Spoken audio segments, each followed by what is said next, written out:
Hello, everyone. This is Ted Czech. I'm the Public Information Officer for the International Foundation for Protection Officers, and I'm here with David Nunley Sr.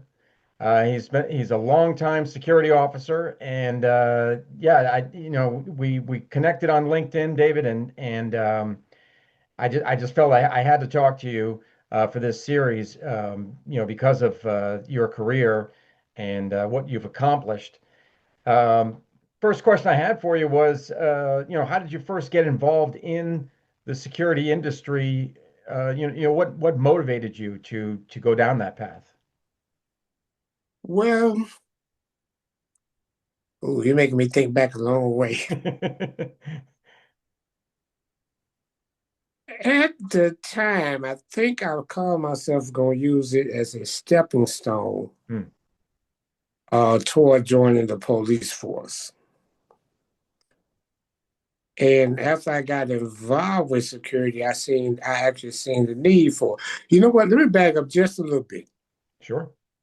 I'm back up a little bit.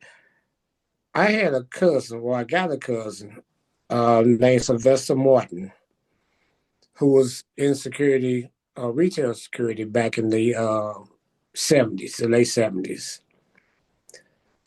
And that actually kind of gave me my real inspiration Hmm. was Okay. Sylvester. And I don't mind calling his name. I haven't talked to him in a while, but I still don't mind calling his name. That was my real inspiration. And then, but again, though, it goes back to the fact I was going to use security as a stepping stone to join the police force. And after I got involved with security, I seen the actual need for security. Mhm. And I guess about a year or two in, I started seeing really, in a sense, what we're now looking at today for security.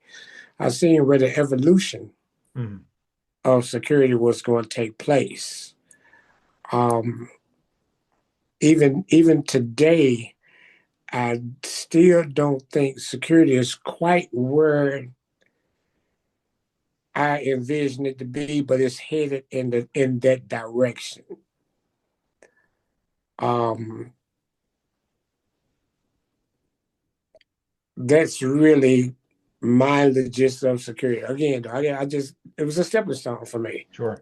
So you talk about this evolution. What can you kind of expand on that a little bit? Where do you see the security industry going? Eventually, and it might not be too much, it might really not be that long away, but it's going to happen. Eventually, security will rank, if you will, right up there truly, and I do mean truly in line with law enforcement. Hmm. If I'm not mistaken, I think parts of California now have already got contract security to do to patrol their neighborhoods and respond to Right. some of the lesser crimes. I think they respond to like domestic disputes, maybe some traffic violation. I think it's in the Bel Air area, if I'm not mistaken. I believe that's where I read it at. Yeah, I've heard. I don't know about. Yeah, I've heard that different parts of the country, including Yeah, California. Yeah, that they different. I guess it's like a municipality maybe does this, or a neighborhood where yeah, and they have they operate in a quasi law enforcement capacity. right. And they, I'm assuming that they got a written agreement, a written motorambulance with their local police department. Hmm. I mean, I don't know how that regulation really is working out. I can't tell you nothing about California regulation, but I do know that some parts of California got it. Some parts of there's other cities I've read that have instituted it. But Right. again, though, mainly for maybe a neighborhood or general areas. Um, even before the popularity of what we know of today, I worked one time in a housing authority, a housing complex, if you will, where, truth be told, we were the police. Because the police, they want nothing to do with it. Only time the police came is when we actually made arrests, and that's what they had to well, when we actually detain individuals, and they we have to come down, make the arrest, and move forward with it. Gotcha. Yeah. So and we didn't work under the housing authority. We was actually contract security. Hmm. Ah, that's But interesting. that was in the late '80s, and that was way before what we're looking at, Right. way before what we see now. Yep. Yep. Wow. Huh. Yeah, it's very interesting, and yeah, you might be onto something there, because the number of security officers nationwide is increasing, and the number of police is decreasing. The Um, number of security officers in the average major city here in the United States outnumber the police department. I yeah. don't know how many of those security officers are armed, but I know number wise they outnumber the police department. Hmm. Hmm. Yeah. So that could be the future. Very interesting times we live in. Yes, yes.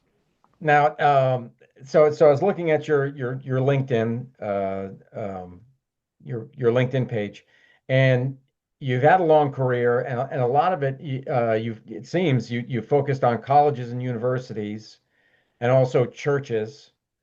Was that something that was kind of by design, or was that just something that's what was available at the time?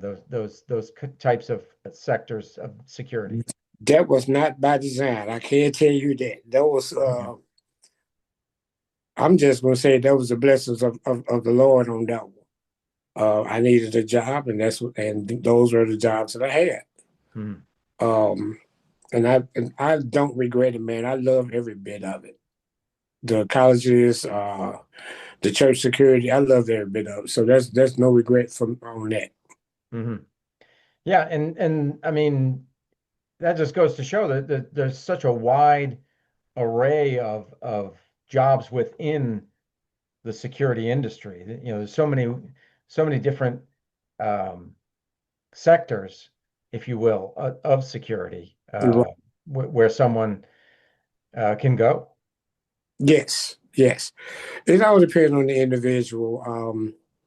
Me personally, when I got in security, I realized it was a career, regardless of what the people, how regardless of how bad the people talked about it then, and how worse they even talk about it now.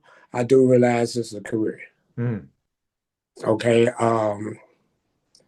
there are changes that still yet need to be made.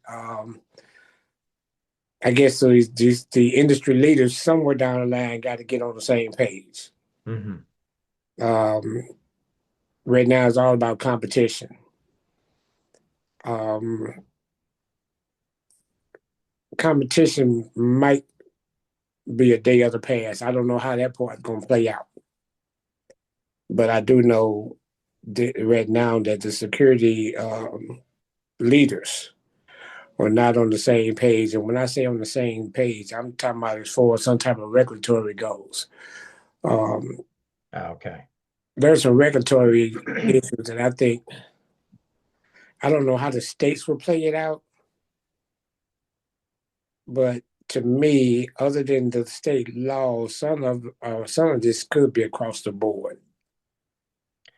And what I mean by that is, if I get trained for one state, other than learn the laws of another state, my license should be good. It should uh, Yeah, similar carry to a police over to another officer. state. Yeah. So again, I mean, you probably see me thinking as I talk, which I am, and that's Yeah. because the regulatory agencies have somewhere down the line, the legislation, the leader, the security industry leaders, gonna have to get on the same page with that. When we still got those few states that don't regulate security at all. Right, right. That's a concern for Okay, sure. and that's a major concern. Yeah. Yeah, Yeah. that's a concern for me, and I'm nowhere near being a security leader. But it's Well, and the IFPO does have the competency model that they developed, um, and that and maybe we need to do a better job of getting that out there. It has been approved by I think it's the Department of Labor and Industry, the federal government. It's recognized by the federal government, but maybe we need to get more people on board with that. What it does, it describes what is expected of a all the competencies of a police or excuse me a security officer. security officer. You know what? What's the best way to say it? Some of it literally may be out there, but once again, the industry leaders may not be getting it out to their members as it should be. Hmm. And what I mean by that, they're probably putting the information out there as their company versus this is the standard across the board. Now I Yeah. can't see that happen because I do see too much alike. It's like you go from one policy to another, but the only difference is the brand. Hmm. Okay. Um, I think it's out there, but just not out there as a unified branding, if you will. Um, the security industry itself, the officers themselves that's out here, the everyday officers that's in the fields, there's a lot that they don't know, that they're not aware of. Hmm. This organization is one of them. The International Federation of Protection Officers is one of them. Um, the brother to this organization, they don't know nothing about that. Some of the other quote unquote, if you will, organizations, they don't know what's out there. Hmm. Okay. I'm just gonna say that like it is. Gotcha. Gotcha. Even when I talk about the International Federation of Protection Officers, I'm getting looked upside my head like, what is that? Hmm. Never heard of them. Well, I guess I got to do a better job of getting the word out there then. Again, it may not necessarily be you. I can't. I don't know how to say it. Except for the fact they just don't know. Mm, hmm. Hmm. The average security officer, if you get 10 security officers, I guarantee you 10 of them don't know nothing about it. Hmm. Okay. Well, no, I'm glad you said that because that there's it just says that indicates to me there's more work to be done. Plenty of work to be More done. work to be done. Plenty of work to be done. I'm I could and I use the word I'm just a peon, but I do try to get the message out there. Look, man, once you join this organization, if you look, I can't promise you this organization is gonna help you get more money. I cannot promise that. Hmm. But what I can promise you is that it provides opportunity for networking. Right. It Right. provides Yeah. Very good. opportunity for additional training. Some training may be out of pocket. Some training may cost you a few pennies, but it's there. Nice. Nice. And speaking of that, looking at your LinkedIn, you have 62 licenses and certifications that you've acquired over the years. That's scary. That's 62, yeah.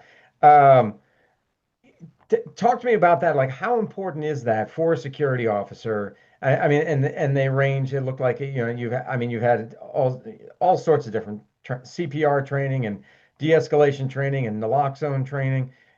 How important is that for a security officer to go above and beyond? Like, okay, so you get the job, but that you continue to seek out and have that continuing education. It's very important. I think every security officer ought to be encouraged to do that. And I do my fair share of trying to get the word out to security officers to get that additional training. Once again, I let them know it's plenty of free training out there. I let them know to educate themselves, get more, invest in themselves is the word I actually use. There you Invest go. in yourself, get more training. If you want better pay, get more training so you can go somewhere that's going to give you better pay. Don't expect better pay to come to you just because you got the certificate. You got to work at it. You got to earn it. Um, Mostly all the training I got, my CPO is naturally, yeah, you got to have CPO everywhere you go these days. You got to have AAD and first aid everywhere you go these days. Baton training, I have that certification. OC, I just recently got OC within the last 5 years. Hmm. Um, Five, longer than that. Take that back. Take that back. Within the last 10 years, I've had OC. Okay. Um, but and most state regulatory don't even require you to have a certificate for OC training or baton training, but you need to have it. Hmm. The your client may require you to have it. Yeah. Okay, because it do fall in the non least lethal weapon. Right. Right. Continuum. It falls under that. Basically, if you will, it falls under what used to be known as verbal judo. Okay, Ah, right. your presence in command, then your voice, and then you take whatever force necessary to de-escalate the problem.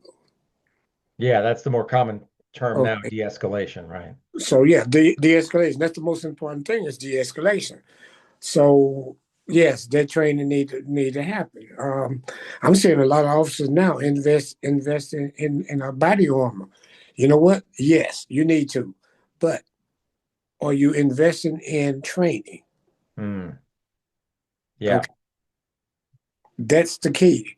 Yeah. The body armor, but are you investing in training so you won't be getting shot at from the beginning?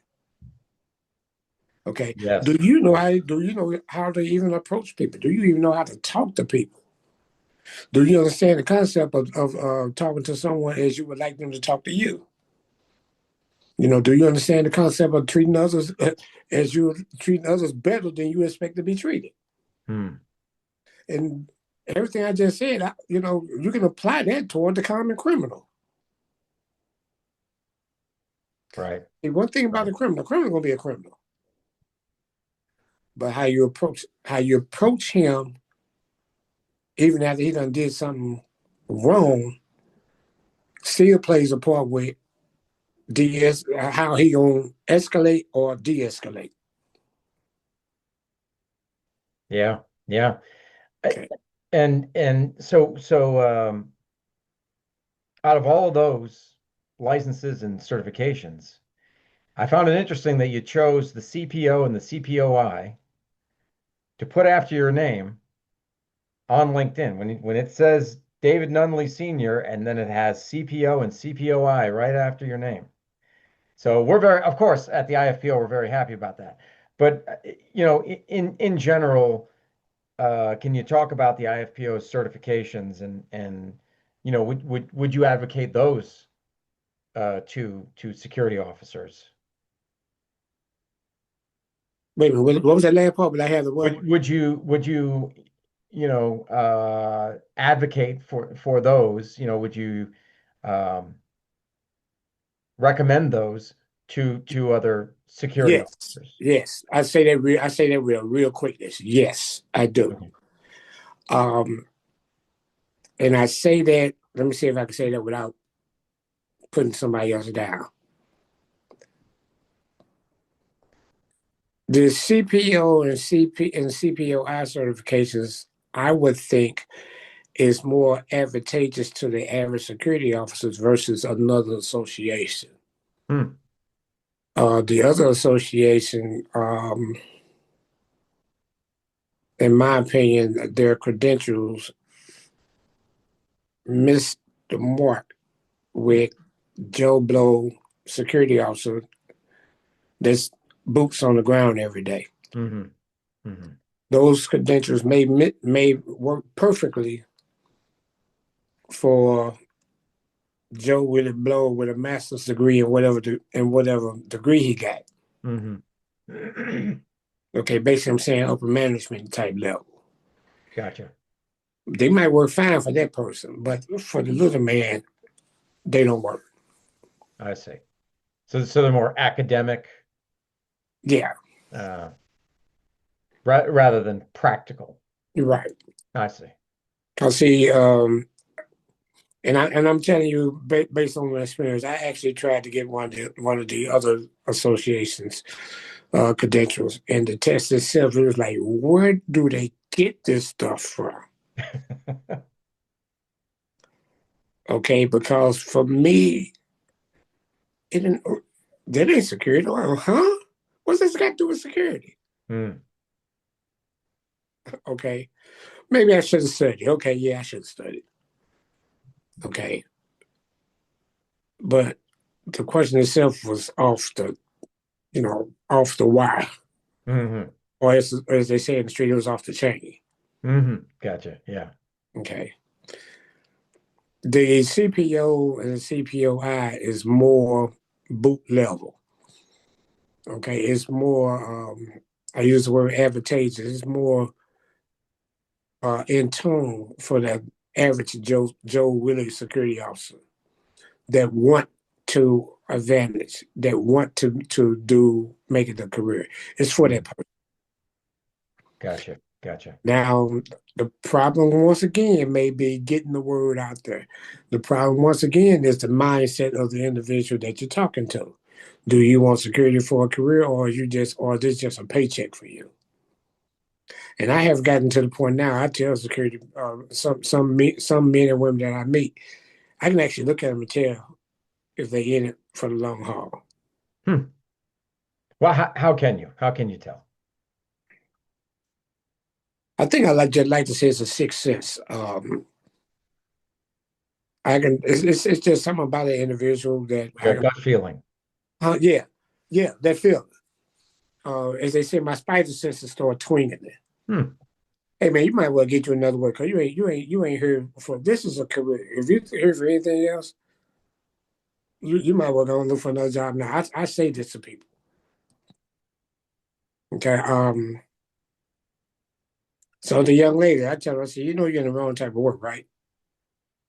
Because they look more model material. Okay. So I know they're in the wrong type of work. You need to be doing something else. I don't say that, I don't tell them to go model, but I just tell them you're in the wrong type of work.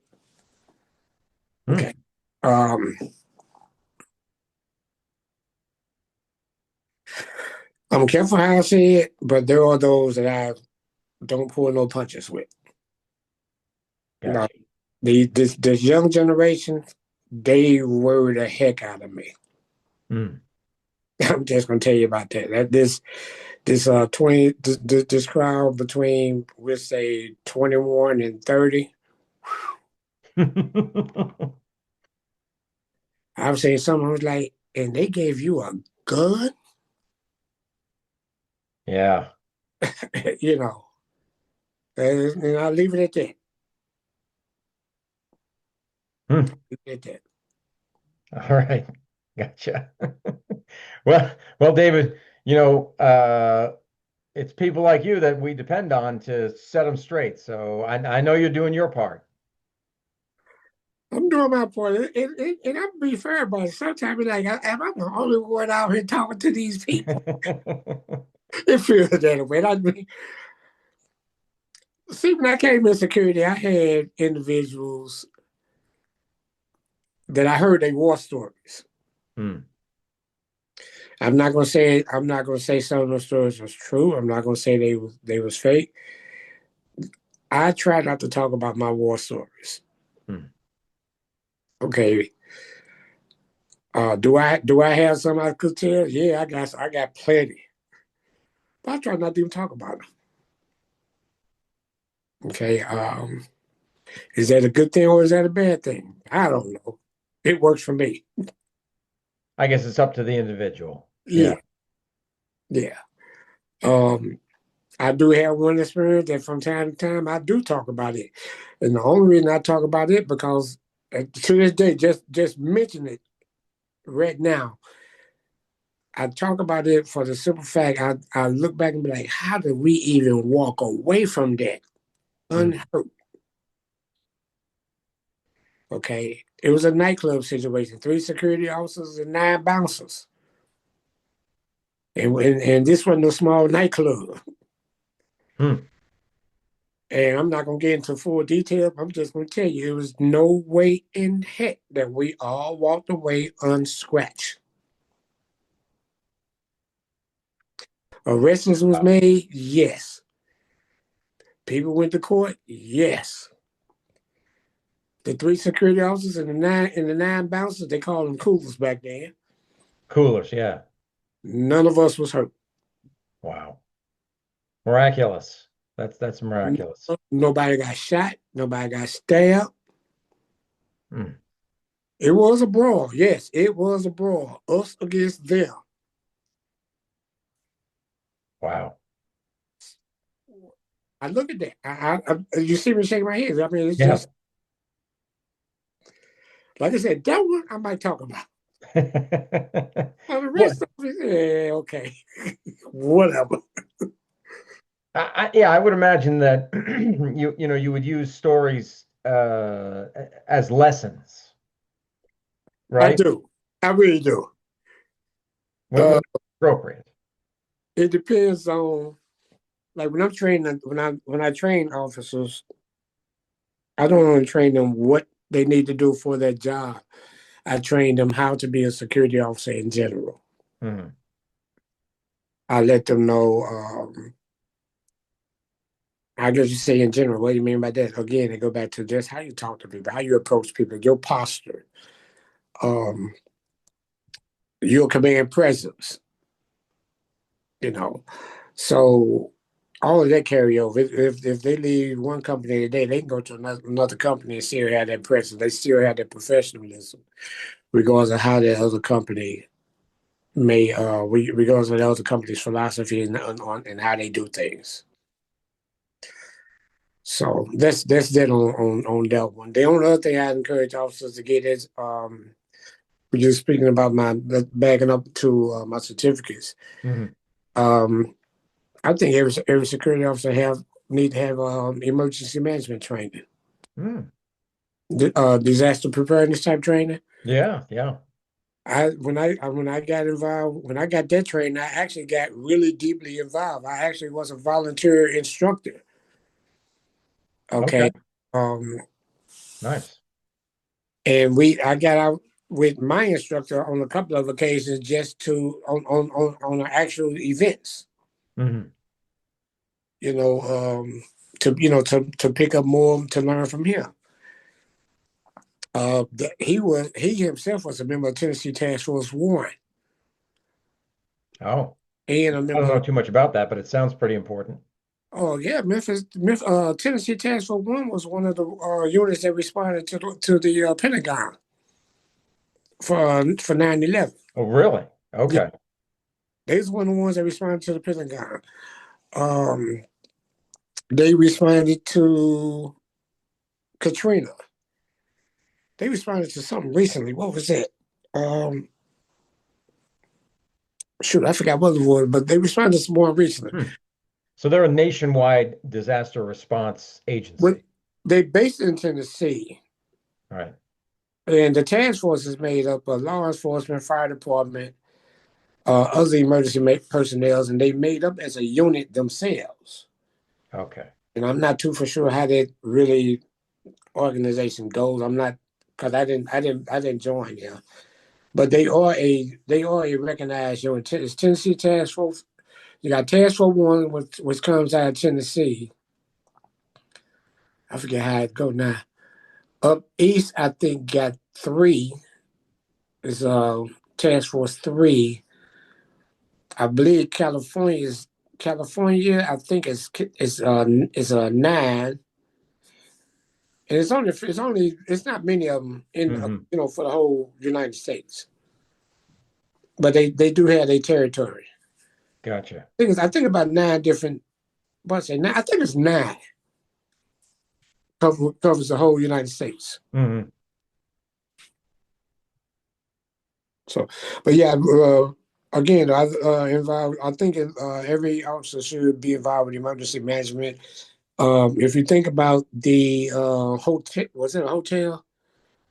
I think it was a hotel or apartment complex in Florida, Oh, the one that collapsed. the one that collapsed. Oof.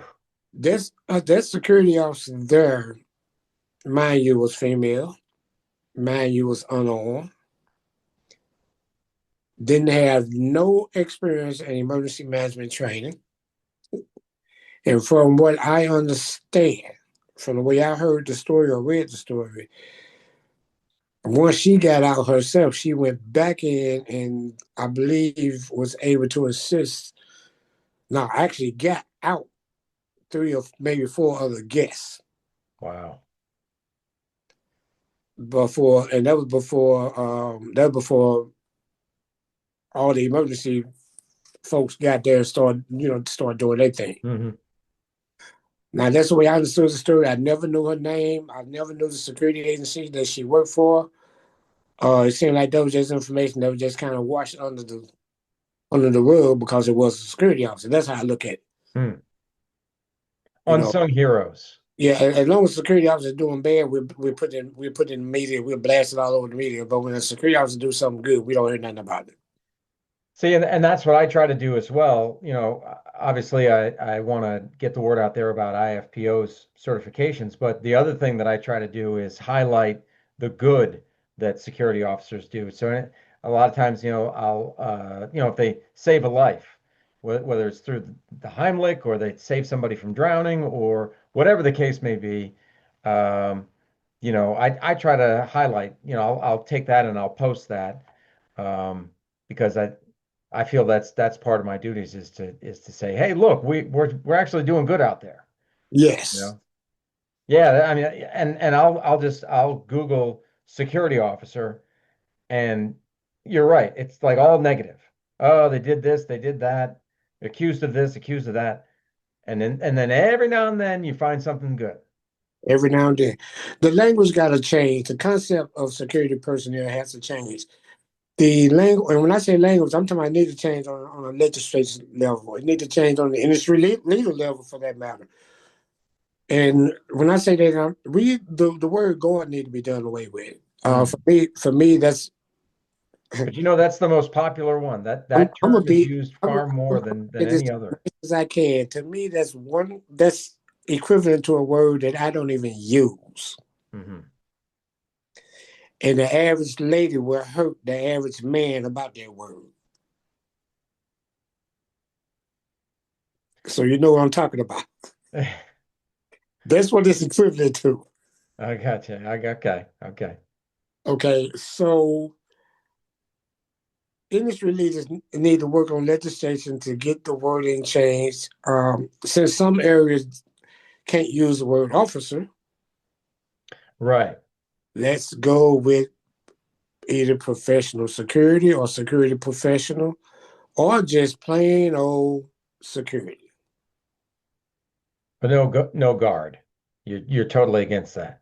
Because Totally get like I said, that's the most popular term. People use that term more than they use, and maybe I'm talking about like not people in the industry, but people outside of the industry. They use that term. right. The And media, the media uses the term immediately guard. and you know what? That's where the education comes in at. That's where the industry leaders are once again need to get on the same page at. That's where we need to get legislate on board at, so we can educate. Make sure we educate the people. Hmm. Okay, go up once upon a time. Yeah. Oh, excuse me. As a Watchman, when the Watchman first came out, okay, I get it. That I can see where God came about. We're beyond that stage. Yeah. We're beyond carrying around that 50-pound clock with the turnkey. Right. Right. Um, the stereotype sitting back in a chair or something with the white socks on, the feet up, sleep. I'm not gonna say that stuff don't happen because it do, but we beyond that era. We beyond that. Um, Education again. Educate the people.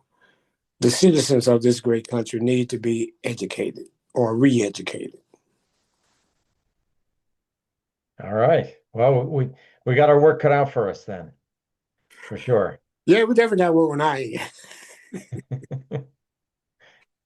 Well, David, I just want to thank you for your time. This has been very enlightening, very inspirational, and hopefully everyone who sees this will think the same.